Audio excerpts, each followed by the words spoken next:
friends are since. Tables. Tables are a bit of a strange thing. And no, I'm not referring to the kind of thing that you put your beer on when you're in the pub. I'm talking about a feature that you find in certain kinds of tracker software that is really powerful, but which can also be quite tricky to understand if you've never used them before. Now, I'm going to be talking about the use of tables within the Dirtywave M8.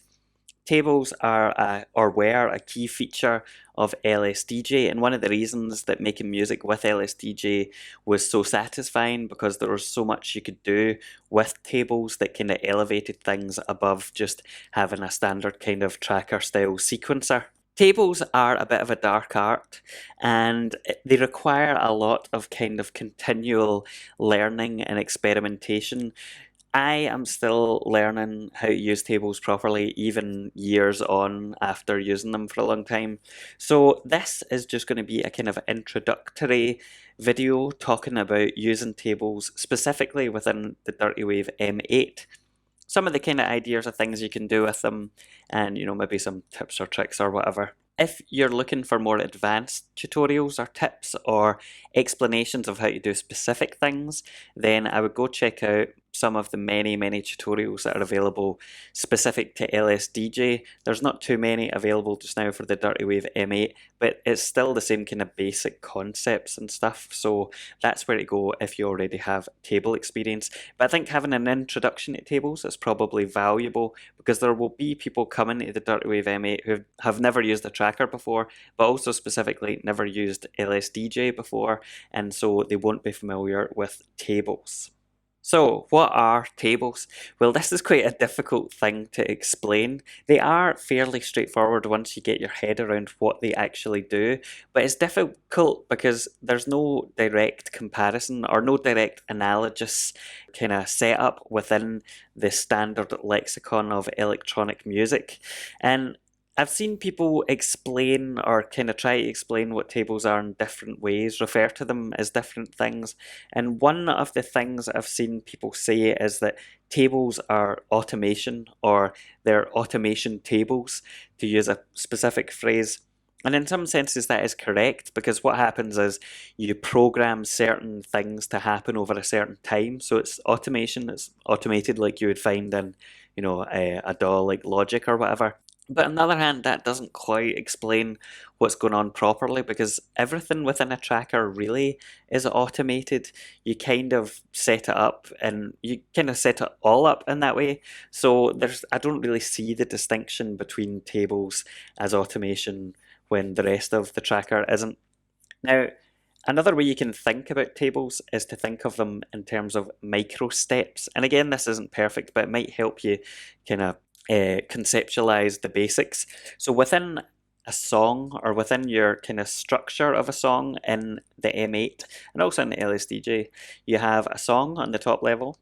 If we move over to the right, if you look down on the bottom right of the screen with the PCMSPIT thing, that's our navigation, and you'll see me moving around there. But on this one, we have songs which are made up of chains, and chains are made up of phrases, and within phrases you have various bits here which are essentially just notes. So each one of these would be a step within the sequence. Now what happens if you want to do something that is smaller than a step? Well, in that case, you're going to have to use a table, and that is one of the main benefits of them. So in some ways, you can think of a table as a micro step. Similar like if you were on the Digitact or something and you would increase the resolution, or on the Square Pyramid and you would increase the resolution down so you got a bit of a step rather than a full step. Now, I said this wasn't a perfect explanation of tables because tables aren't always tied to steps in that way. So the table steps aren't always going to be smaller than a step. Sometimes they might be longer than a particular step. And so that kind of relationship between steps and table steps is not always set, and so it's not, I wouldn't call them micro steps because they're not, but it is one way you can use a table and maybe a useful way to think about them at first. The way I like to think about tables, or I guess the most helpful way I can think of to explain what tables are an additional sequencing layer which sits either above, below, or kind of to the side of your existing sequences. And that means that essentially you can sequence things on top of and in addition to your sequences that you've got going on in the main part of your arrangement. And that might be a wee bit trickier to understand just now, but it'll make more sense as I go through and kind of show you what's going on. The important thing to note about tables though is that they are extremely powerful and they give you lots of options that you wouldn't necessarily have just using the kind of standard bits and pieces of song arrangement. This is one of the reasons why LSDJ and now the M8 are particularly powerful, and it contrasts with something like the Polyend tracker where they don't use tables and you have to use things like micro steps within the effects lanes. And so there is a bit of a difference in workflow there, and it's one of the reasons some people prefer the Dirtywave M8 over the Polyend tracker. Now, to give you some examples, what I'm going to do is load up a few different things and show you ways that you can use tables, common ways that people are using tables. Now, I've got a chain here where I have set up a note, just a single note, so you can hear. And that's it. That's a single note within a phrase. Now, if I go to the associated table here with the instrument, or the table associated with the instrument that's playing, you'll see that when I hit play, that the speed of the table is faster than the speed of the phrase. And if I flick back between them, that's how it goes. Now, to give you a general kind of explanation or kind of guide to the layout of the tables, we have here velocity on one column, so you can change the velocity per step on the table. You also have 3 separate effects lanes where you can control different effects on each step of the table as well, which is really quite powerful. And you also have the note column. Now, one of the most common uses of tables is for arpeggiations, and that's kind of where you get that classic arcade sound. And in some ways, tables have a lot to answer for when it comes to chip tune music. But anyway, here we insert the notes. Now, if you look on your phrase here, you would insert notes by selecting the note in the octave, whereas on a table, the notes are always going to be relative to the notes within the phrase, and that means that you can't just pick a C or a D5 or whatever within this kind of setup. On a table, you have to put in things so that it's relative to whatever note is playing on the phrase. So to give you an example of that, if I put in a number here, you'll see as I go up through it, it's hexadecimal, and this can be a bit confusing because if your mind doesn't work in hex, because I don't know whose does except some fucking freaks, then you're not going to be able to work out exactly what's going on all that easy. Now, the way it works, essentially, as far as I understand it, is that each value here, if you look at the bottom of the screen, it says note offset 1, and that is in semitones relative to the note you've got on your phrase. So if we have an E5 here, then selecting 0, 1 within this note should give us a... I'm going to let you figure that out because I don't want to embarrass myself by telling you the wrong thing. But you get the idea. Essentially, you pick the semitones in here that you want to be further away from your root note that you've selected in the phrase screen. And that's a lot of words, but it'll make sense in a minute. Now, how can you use this? Well, if you wanted to create an arpeggiation is basically just a chord that is split up, or I mean, I guess it can be a sequence as well, but let's say in the most basic form, it's a chord that's split up into its constituent parts. Now, you might be thinking, well, fuck, I have to work out the hex value for each thing and work out the semitones. Yes, you do, kind of, and you would need some musical theory if you want to make the most of this, but my music theory is not the best in the world, and there are cheat sheets out there specifically designed for LSDJ, but the same kind of structure and stuff applies, and I'll link them below or maybe show them here. But basically, you can go look up the kind of chord you want to have, and it'll tell you the values or the hex values for each step. So I happen to know, or I believe, that a major chord is 0, 4, 7. That's the semitonal differences from your root note. So if I put in 0, 4, 0, 7 here, then what will happen is when I play this, it'll play the chord broken up. Now, there's a couple of things to note. So I could go through this, right? And I could basically line up everything or add in all the values like this. And I know there's a quicker way to do this, by the way, but I'm demonstrating something. So if I press play, it'll go root note 4, root note 7, root note 4, root note 7, etc. But let's say we're just having the same pattern repeating, right? I don't want to have to fill out the same thing the whole time because that's kind of stupid. So you can put in a hop command here, which is hop. Now, when I press play, that'll jump back to the start. Now, I'll show you what I mean. I'll take out the hop command for just now. If I press start here, this is going to run through those values and give us an arpeggiation.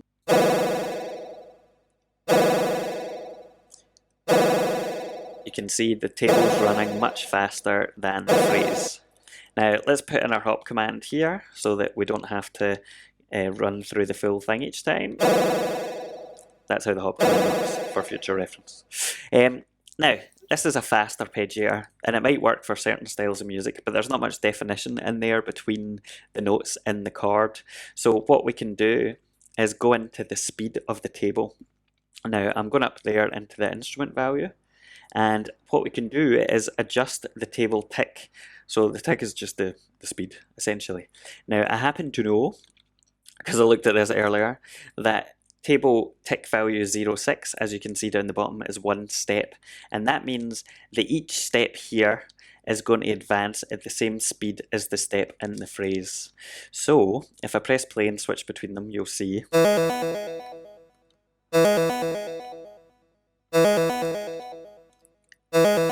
And that's a much more manageable, or much more, you can get much more definition between the notes there at that kind of speed.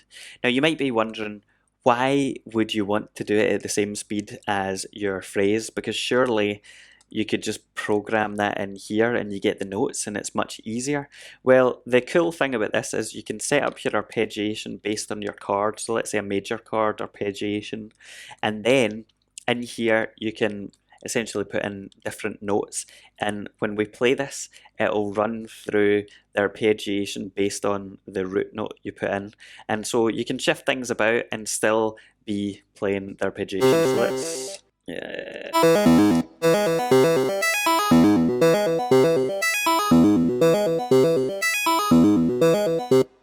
wonderful. Now, of course, we can change the speed. It doesn't always have to be that slow or that fast. So if we go to 3 ticks, if we press play, you'll hear what difference it makes to the arpeggiation. Nice. Let's take out some of these notes.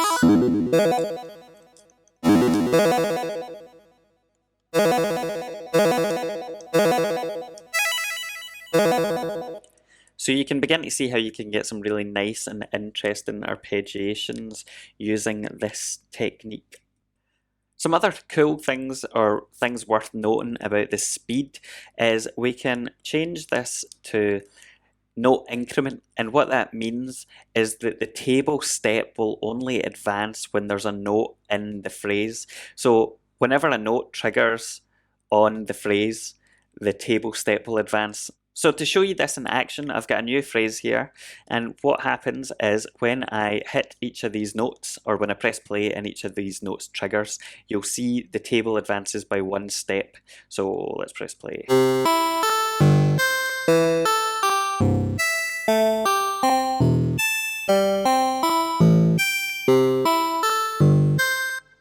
Now, you are probably wondering, that sounds nice and everything, but again, what kind of use is that musically? And what you can do with this is, if you have different lengths or different numbers of triggers within your phrase, and then you have a different length of arpeggiation or sequence in your table, you can begin to get some quite interesting sequences just by putting in notes, and they'll sound great because they're all within the appropriate key or the appropriate chord or whatever. And I've got an example of that in practice that I'll show you at the end of the video, so if you're curious about that, then listen out. And that is one thing actually to mention specifically. The cool thing about the tracker in general, or trackers in general, is that you can make things different lengths, and this is especially the case with the M8 or LSDJ, where you can make, for example, chains of different lengths, phrases of different lengths, and you can get all sorts of interesting polyrhythmical stuff, polymeter stuff. I'm not going to claim that I know the difference, but you can also do frippertronic style overlaid things. So it becomes really interesting pretty quickly. And if you're kind of lacking inspiration, it can be a good way to come up with new melodies, because you don't have to think about it too much once you've set up these kind of arpeggiations. Now, we've seen some really fast arpeggiations. We've also seen some kind of slower, overlapping, lengthwise things. But what about really slow arpeggiations or really slow modifications or modulations? And this is something else you can do with tables. So, as I said earlier, it's not always going to be micro steps. You can also have macro steps where the table advances very slowly. And I've got an example here under chain 3. Now, to show you how this is set up, I've got two notes essentially. So if you look at phrases 4 and 7 here, if I go into them, they have a note that triggers once, and then these 05s are just blank. So essentially the idea is that the note triggers and then rings out. So what I want to do, or what I'm going to demonstrate, is if we have a table that's running really slowly, then we can then begin to gradually apply different effects or kind of increasing effects over time. And for this example, in the table, you can see that as the table advances, the intensity and speed of the vibrato will increase. The speed for this, sorry, I get lost sometimes in here, because I changed the theme and the marker on the navigation bar isn't clear enough, but I should have thought about that. Maybe I'll fix that right now so I look like less of an idiot. Okay, I've adjusted my theme so that I know where I am now a bit better and I won't be searching around. So if we go into the instrument here, we can control the table speed, of course, and you'll see that I've put it up to 30, and I believe that is, you can see down the bottom, that's 8 steps. So the speed of the table, or the speed it takes the table to advance, will be 8 steps. Now, that means, I believe, that if we have a full chain full of phrases, that the table will take half the length of the phrase to complete. So let's press play on this and just show you what I mean. You can see the table's advancing much slower. The vibrato is increasing.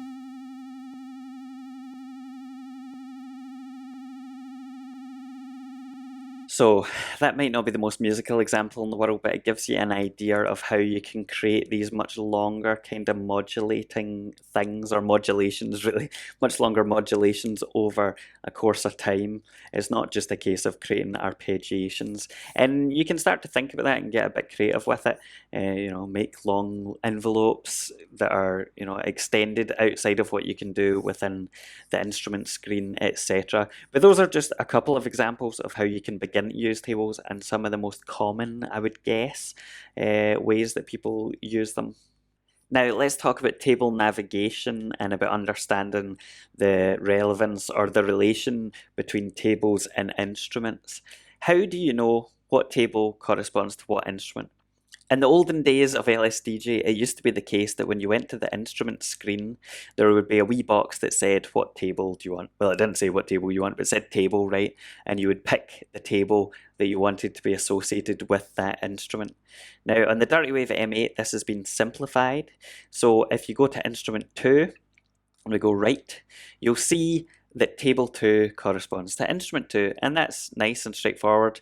The idea, I believe, is to help you avoid getting lost, because if you have table 2 that corresponds to table 20, it can get pretty tricky and easy to get lost when you have lots and lots of tables and lots of instruments.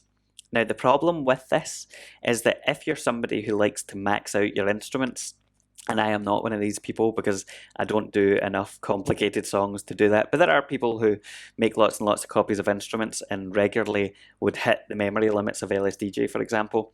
Then what do you do if you want to create a new table to modulate something, but you don't want to impact on one of your instruments that already exists? Because if they're tied to if the tables are tied to the instruments, that's obviously going to be a problem. Now, there is a way to avoid this in the Dirtywave M8, which is quite nice. And now, if you go here on the instrument screen and we scroll all the way up to the maximum instrument, you'll see that 7F.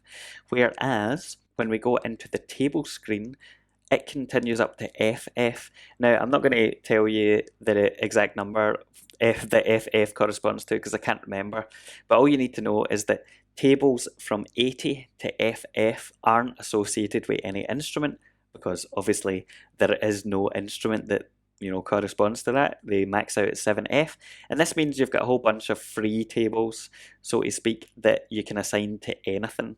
And I wanted to specifically thank Mikey303 and Donut Shoes in the Discord for their help with that, because this is something I had to go in and ask about myself because I wasn't sure, and it is a wee bit different to LSDJ, so take note of that if you're curious. Now, one thing to say about tables specifically and using them is that you're not tied to using the table that's associated with your instrument. So let's say we wanted to use the table we made earlier with the major chord 047, and we wanted to use that with a different instrument, then we could do that. So in here, what you would do is you would add in a table command, and you can see I've added that in. And what will happen here is that when instrument 2 is triggered, it will play table 2, and table 2 will then play table 1. So if I press play without the table command, you'll hear that it goes through the vibrato thing. Now, if I put in table command with a 1 parameter, you'll hear that it now plays the chord from table 1. If I shift over to table 1, you can see it's playing. So that's a neat tip and something that actually radically improves or increases the amount of choice and kind of functionality you can get with the tables. Now, when it comes to table commands, there are a few other ones that are quite useful and worth knowing about. Let's go in here, and we have our example from previously where there was the long vibrato coming in. So if we look at the table, you can see that's what we've got there. Now, if I press play, that'll go through that whole long evolving vibrato that we had before. But let's say we just wanted to jump straight to the really harsh vibrato at the end of the chain. What we can do is use the table hop command, and here I've put in a value I know will go to the end of the table, and if you watch when I press play on this, it'll jump to the end of the table.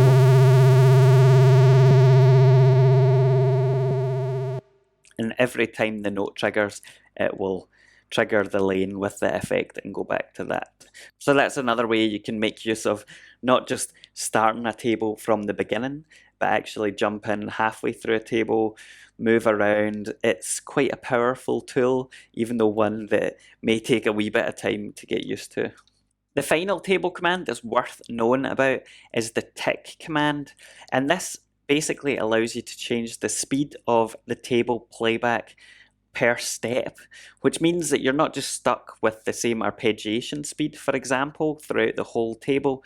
You can modulate that and change it as you go. So if we go into this example, I'll go into the table and I'll show you what I mean.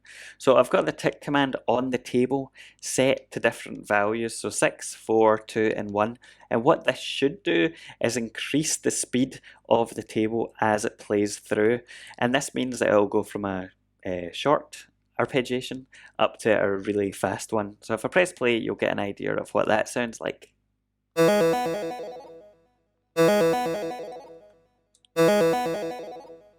And you can see the speed of the table ramping up as it goes down. And so this gives you another way to control the table playback, and when you start to combine all these things, it becomes quite interesting. The possibilities are too numerous for a mere mortal like myself to contemplate. So this is kind of the end. It was just a very kind of basic introduction to tables, but given the nature of trackers, you can modulate and change all these things at every kind of step and even beyond that. And in the M8, there's a particular granularity to things which makes it really powerful. And as I mentioned, when you begin to combine all these things, like the speed of the tables, the overlaying techniques, the 3 effects lanes, which we haven't really talked about, but which you should dig into yourself. There's just a huge amount of creative possibility there, and this is why tables can be so complicated, but this gives you the basic idea of what they are and what they do. And so I would encourage you to go and play about and experiment with them. Share with me your tips and tricks and stuff for tables, because as I said, I am still figuring them out myself over many years. If you want to know more about the M8 or have specific questions, feel free to ask. I'm not going to promise that I can help you. However, you could also check out the Discord, because there's lots of really smart people in there who know far more about the operation of the M8 specifically than I do. So I would definitely encourage you to take a look there. Now, to close things out, what I'm going to do is just play through some sequences that I've created using some of these techniques, particularly the ones about the different lengths of arpeggiation and the different speeds of the table playback and stuff like that, to give you an idea that it's not just kind of a theoretical thing, but something you can put together relatively quickly. I just kind of threw this together in like literally 5 minutes to show you what I'm talking about. But when you begin to add drums and bass and stuff on, it sounds really good, and it can inspire you to make things that you might not otherwise make on your own. I'm going to trigger this in the live mode, just because I think that's easier to show you how it sounds. Anyway, that's it. I'm going to play it out with this. So thank you for watching, and be sure to make me internet famous, because that's all I crave in life.